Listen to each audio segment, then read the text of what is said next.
Hello, aujourd'hui pas de parc Disney, on arrive à Phantasialand en Allemagne où on sera là avec Jérémy, que vous connaissez aussi, et du coup on va découvrir ce parc. Moi ça doit faire presque 30 ans que je suis plus venu, donc on va voir un peu ce que ça donne ce parc.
On vient commencer la journée par Taron qui du coup était près de l'entrée pour nous. Il y a déjà pas mal de files, on est arrivé une demi-heure avant l'ouverture de l'attraction, il y avait déjà pas mal de files, on était assez loin. Là on a vu voilà, ça c'est le bruit du launch. On a pour une bonne demi-heure, 3 quarts d'heure je pense de file. C'est magnifique, la zone est incroyable. Franchement ça fait super longtemps que je suis venu au parc ici et c'est vraiment super joli. Là on va rentrer dans la file et puis on va faire cette attraction qui date de 2016 si on se souvient bien. Oh, le son du launch.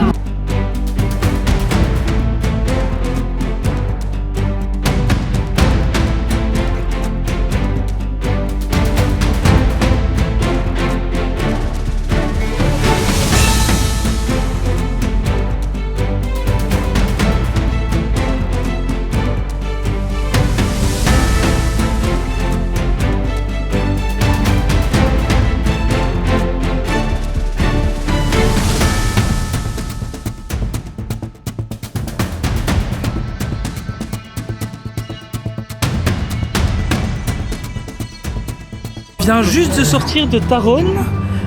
Wow, c'est une tuerie ce truc. C'est aussi donc c'est bien Intamin comme Conda par exemple, un peu plus ancien. Mais qu'est-ce qu'il est fluide, qu'est-ce qu'il est confortable. C'est vraiment un truc génial. J'ai adoré. Il n'y a pas d'inversion, il n'y a rien de tout ça, mais il n'y en a pas besoin en fait. Le truc est vraiment confort. Et vraiment c'est trop génial. Là maintenant on va essayer d'aller faire Fly, le deuxième gros coaster. Et après, comme ça, on aura fait ce qu'on avait à faire et puis le reste de la journée, on se baladera un peu. Le parc est vraiment sympa et ce qui est bien par rapport à par exemple Conda, c'est que la zone est hyper thématisée en fait. Donc, du coup, on voit vraiment bien, enfin, c'est vraiment super joli de faire le ride. Et c'est hyper agréable, vraiment hyper agréable. Il y a la deuxième accélération qui est vraiment super sympa, qui tombe au bon moment. Enfin, vraiment super ride.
belle attraction. Petit spoiler de DLP.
Alors on vient de sortir de Fly, attraction incroyable, vraiment. Alors, je vous le dis, comme ça vous êtes au courant, il est possible que quelqu'un se soit bloqué le dos il y a 2 jours, qu'il ait toujours assez mal au dos, mais qu'il fasse quand même des attractions de ce type-là. C'est pas le meilleur plan, hein, si vous êtes bloqué le dos, la faites pas. Vraiment. Mais par contre, c'est hyper bien, très confortable. À part cette sensation un peu de... Enfin, il y a la gravité qui est là, donc c'est un peu bizarre. Mais l'attraction est vraiment géniale. On n'a pas eu de chance parce qu'on a eu un arrêt de l'attraction pendant qu'on faisait la file.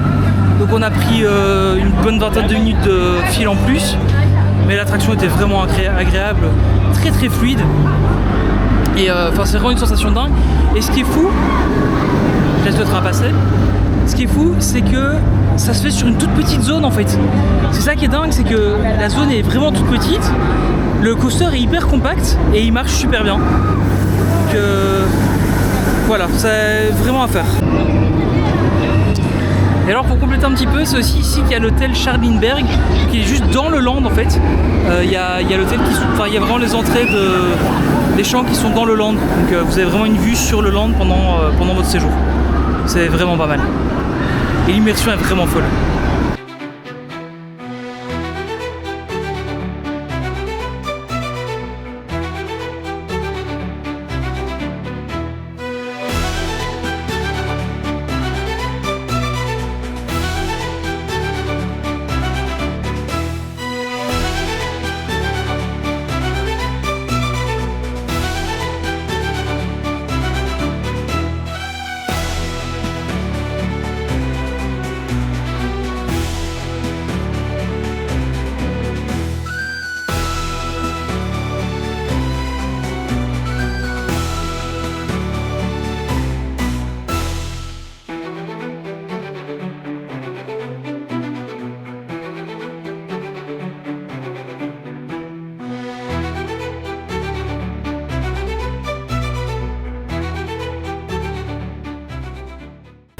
Goûter le Fanta allemand, un peu moins sucré que le Fanta qu'on a l'habitude de boire en Belgique. Voilà, c'était une petite anecdote. On vient de se balader un peu dans leur espèce de main suite, très très joli, très bien thématisé. Et il y a une exclue, ils ont déjà la nouvelle attraction de Disneyland Paris.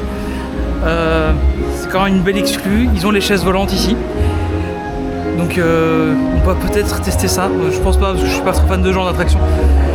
Et là, on va essayer d'aller faire le Colorado, qui est le Big Thunder Mountain d'ici, qui est normalement aussi le même Vekoma que tout le monde a depuis 30 ans. Mais qui, par rapport à celui de DLP, par contre, a la particularité d'avoir de la place dans la locomotive, de s'asseoir dans la loco. Je crois qu'à Walibi aussi, c'est le cas, je suis plus sûr. En tout cas, tout le parc est super bien thématisé, malgré le fait que ce soit tout petit, c'est hyper bien thématisé. C'est pas trop l'un sur l'autre, en fait, c'est ça qui est assez impressionnant. C'est que c'est pas grand, mais au final, il y a de la place. Donc c'est vraiment impressionnant.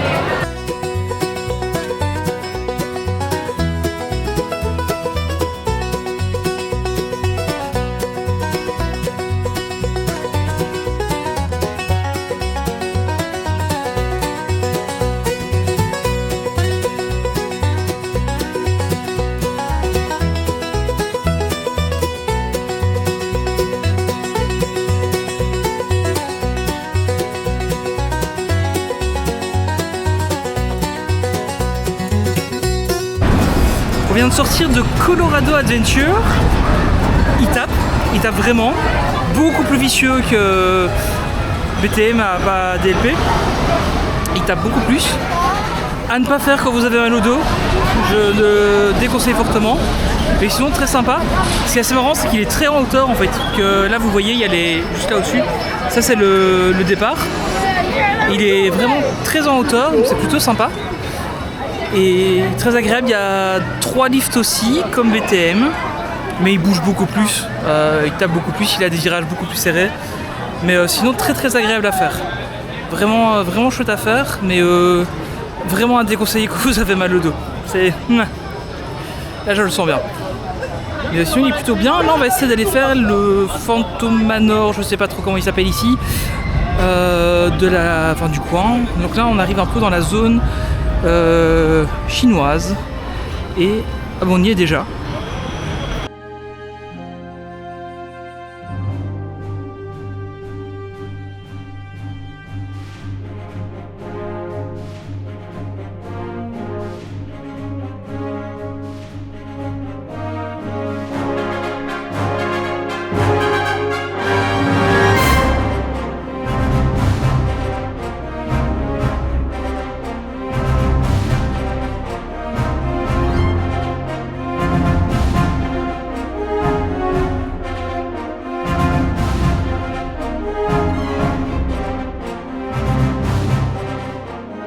Geister Rickshaw, c'est pas Phantom Manor, c'est pas Haunted Mansion, c'est différent. C'est plus ancien, C'est intéressant, mais j'ai pas compris l'histoire. On en a parlé avec Jérémy aussi, je pense qu'il n'y a pas d'histoire en fait. Mais c'est intéressant, c'est à faire, au moins une fois. C'est marrant parce que les Dune Buggy sont très semblables, les animatroniques sont... Enfin, on voit que c'est un peu le même genre aussi, donc c'est assez marrant. À mon avis, ça doit être plus ancien que notre tour maintenant de Paris, clairement. Ça se voit que c'est assez ancien, mais c'est assez marrant à faire en fait. Donc voilà, c'était donc Ghoster Reichka, ça doit être traduit par la maison fantôme, je suppose.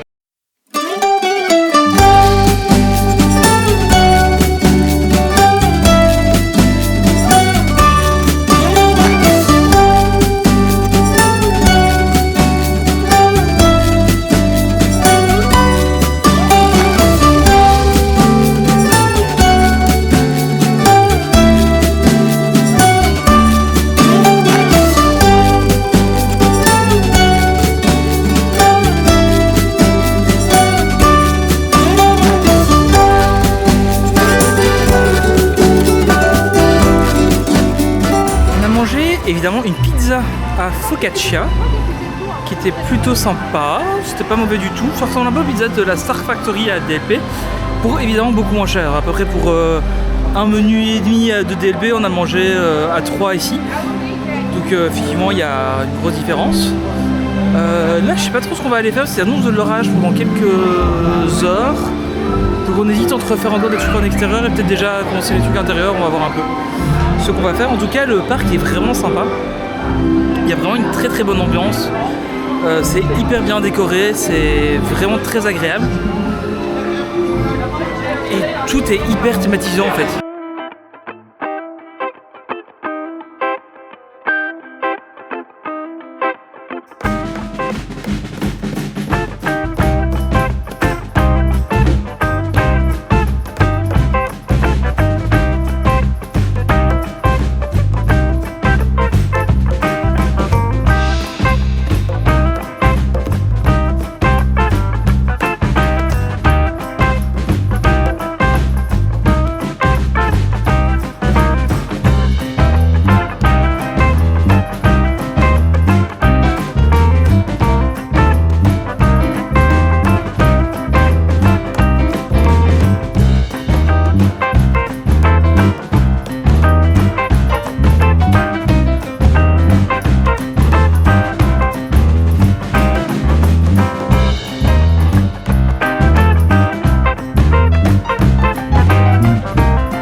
Sauf chocolat et j'ai tapé 200 000, c'est Toy Story Mania, c'est basiquement Toy Story Mania. Là il commence à faire extrêmement noir pour l'orage qui arrive, donc l'orage devrait pas trop tarder, on va voir un peu ce qu'on va faire, c'est peut-être faire des trucs en intérieur pour être à l'abri, on verra. Mais en tout cas le mouse au chocolat c'est vraiment Toy Story Mania, c'est aussi drôle, c'est le même principe, c'est la petite ficelle à tirer, donc ça a l'air une technique. Vraiment, vraiment super sympa à faire, c'est très très drôle. Puis là on va voir un peu ce qu'on va faire. Encore une fois le parc est vachement bien, le mouse au chocolat c'est super bien thématisé. Alors il y a un seul parcours, c'est pas comme Toy Story Mania où il y a différents trucs et on en passe certains et pas tous. Là ici on fait tous d'office, mais il y a qu'un seul parcours. Et franchement c'était assez marrant, enfin aussi marrant que Toy Story Mania, donc c'était plutôt chouette. Là on va se balader un petit peu, il y a des travaux juste en face. Je ne sais pas ce que c'est un truc. C'est apparemment un dragon qui est en train de faire des travaux. Voilà, c'est un dragon qui fait des travaux. Je crois que là on arrive dans la zone féerique, donc c'est plus pour les plus petits enfants. Mais normalement il y a aussi le Crush Coaster local qui est là-bas, qui lui a vraiment le double ride. Donc on va voir un peu ce que ça donne.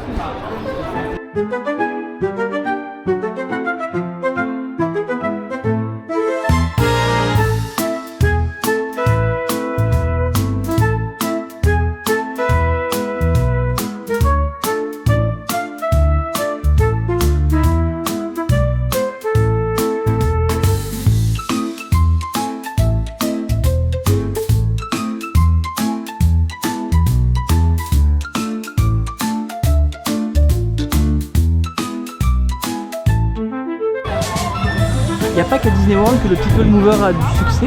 Il y a un genre de People Mover ici aussi et il y a plein de gens dedans. J'ai vu une dame taper une sieste aussi. Vraiment le même principe que le People Mover.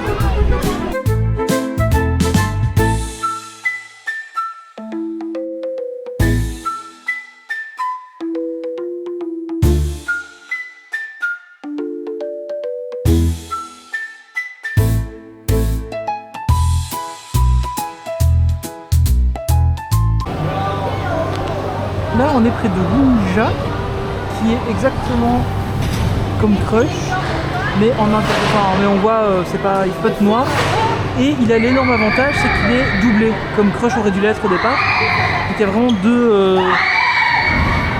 deux fois le ride, ce qui permet d'éviter des files d'attente trop importantes. C'est Winja Fear and Force.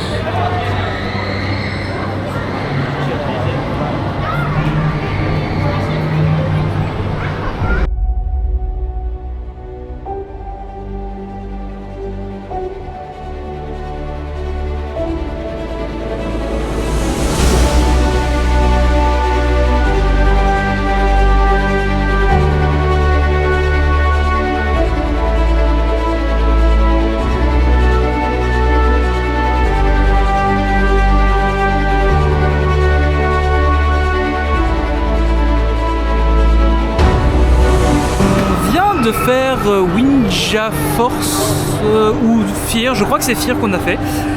Donc c'est du coup le même que Crush mais en vachement mieux. C'est le même principe que Crush mais c'est pas dans le noir, ça tape pas. Il y a une petite partie dans le noir, il y a une partie, enfin vraiment le début du ride est trop drôle. La fin du ride est très sympa aussi. Il y a une petite bascule, c'est vachement cool. Et le reste du ride, et le voilà.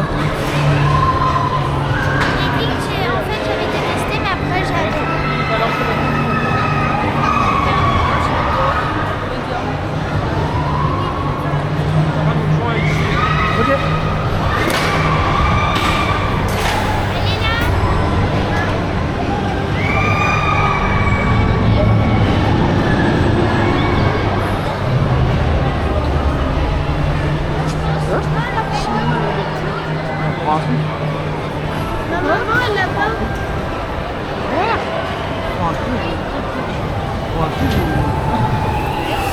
Donc voilà à quoi ça ressemble le coaster, franchement super cool par rapport à Crush, c'est 100 fois mieux. Au moins on va où on va et ça tape pas trop comme Crush, donc vraiment top. Il y a les deux à faire, en fait il faut choisir dans la file, enfin dans la file on va à gauche ou à droite, en gros c'est ça. Nous on a pris celui de droite donc je crois que c'est Fear. Mais vraiment top, je regrette pas du tout de l'avoir fait et ça ne fait pas trop mal au dos, pour ceux que ça intéresse.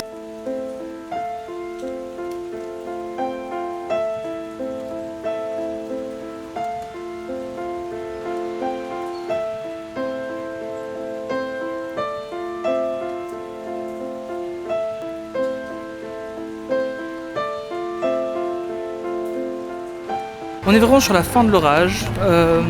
Donc je disais, on a fait Crazy Bats, c'est un coaster indoor où on a un casque vert sur la tête et il y a des petites chauves-souris comme ça qui font des bêtises et du coup on les suit. Plutôt marrant, assez marrant.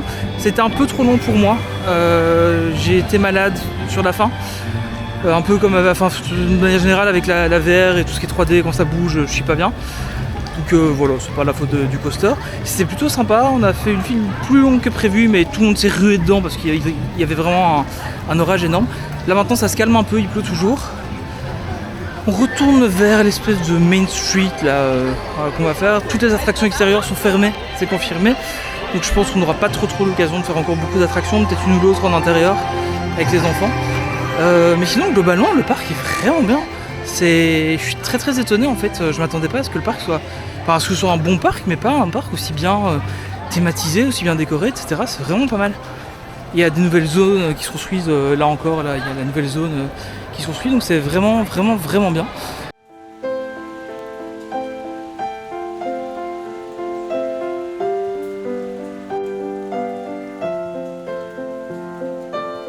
Ce qui est vraiment bien, c'est qu'il y a des transats un peu partout pour se poser. Là sur le dessus, il y a plein de tables où on peut se poser. C'est vraiment un endroit où on peut facilement se poser dans le parc sans devoir chercher un banc ou tuer quelqu'un pour trouver un banc. Il y en a partout, il y a moyen de s'asseoir partout. Il y a des coins pour manger un peu partout. Donc ça c'est vraiment cool par rapport à d'autres parcs dont je ne citerai pas le nom.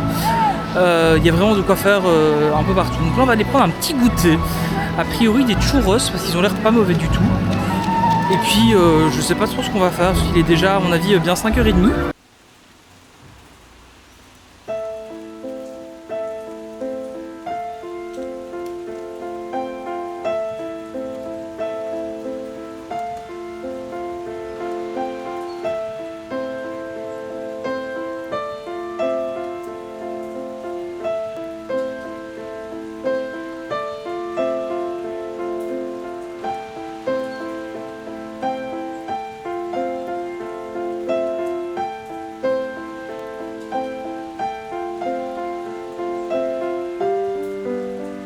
Point météo, il pleut toujours énormément. On croyait qu'il y avait une accalmie mais non.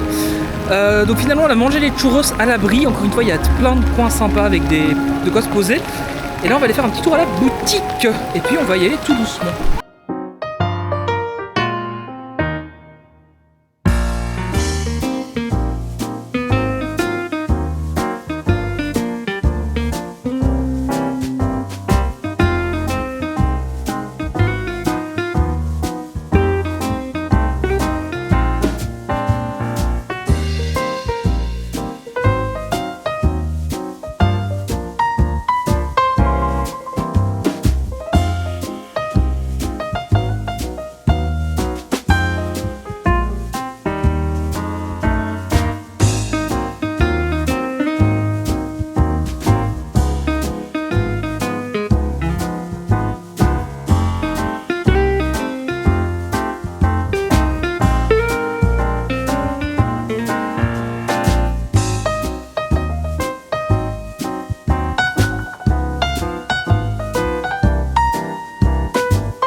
On a voulu refaire donc on a fait la boutique, il n'y a pas de pins à la boutique, c'est un peu dommage. La boutique est sympa, du coup je pense que j'ai compris quand le parc était, c'est qu'en fait il y a un dragon par zone. Et du coup chaque zone a son propre dragon, il y a du merch autour à chaque fois, etc. Par contre il n'y a pas de pins du tout, je trouve ça dommage, moi c'est les pins que j'aime bien, mais bon tant pis. Donc on a pris un porte-clés quand même pour avoir un petit souvenir. On a voulu aller refaire, il y avait une maison un peu particulière, un hôtel particulier que les enfants avaient fait ce matin, que nous on n'avait pas fait, qu'on avait fait Taron et Fly. Et malheureusement c'est fermé à cause du mauvais temps. Il y a vraiment de l'eau partout, il y a des flaques d'eau énormes. Donc c'est vraiment à cause du mauvais temps, là il est 6h moins le quart, on va donc rentrer. C'était un parc plutôt chouette à découvrir, vraiment je pense qu'on reviendra. Je sais pas ce que Candy en pense, mais je crois qu'on reviendra. On reviendra ? On reviendra, oui, c'était très sympa. Les churros c'était bon, donc on reviendra. Moi je goûterais bien aussi les gaufres et les glaces, ça a l'air sympa. Donc voilà, on va venir pour manger finalement. Mais vraiment le parc est très chouette, il y a une bonne ambiance, c'est très sympa. Il y a vraiment, on s'y sent bien en fait. Il y a vraiment moyen de se poser, de te relax. On n'a pas tout fait évidemment, sur une journée c'est un peu juste. On a quand même fait pas mal de trucs, donc c'est bien, on a passé une bonne journée. Et finalement pour nous c'est à 2 heures de la maison, donc à peu près comme Disneyland Paris. Et on est quand même beaucoup moins cher niveau tarif, un porte-clés on est à 3 euros. Les churros on en a eu pour 11 euros pour 6 churros, un truc comme ça, même un peu moins. Donc vraiment tout est... Enfin, c'est des prix de parc, mais c'est pas trop cher encore. Donc voilà, plutôt une bonne surprise. Ce parc. On reviendra. Ah, il y a le jeu Taron qui tourne. Taron tourner. Et on reviendra certainement pour faire le reste du parc. Et ils ont de la Corona avec des petites rondelles de citron. Donc je pense que rien que pour ça, ça vaudrait la peine de venir. Voilà. Quoi? En été. Hein. En été, ouais. Oui, en hiver, ils n'en ont pas. Ben voilà, donc si cette vidéo vous a plu, n'hésitez pas à vous abonner, etc. Vous savez le tout. Je vous remercie d'avoir regardé cette vidéo et je vous dis à la prochaine. Salut!